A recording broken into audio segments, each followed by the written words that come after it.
guys, it's Megan Cathy, your Ilocana, Ilongga, Bisaya gal. Welcome back to my channel, and for today's random question vlog, eto po ang tanong ko. What is your greatest fear? So, sa akin po, i-share ko sa inyo, ang greatest fear ko is actually dalawa. Una is kung may mangyaring masama sa anak ko, syempre. At saka yung pangalawa is kung may mangyari sa papa ko. Pero unfortunately po, last year, yung isa sa mga kinakatakutan ko happened.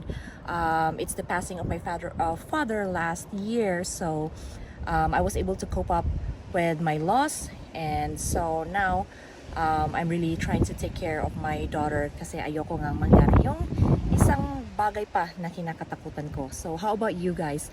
Please share that with me. Comment down below. Please like and subscribe. Bye!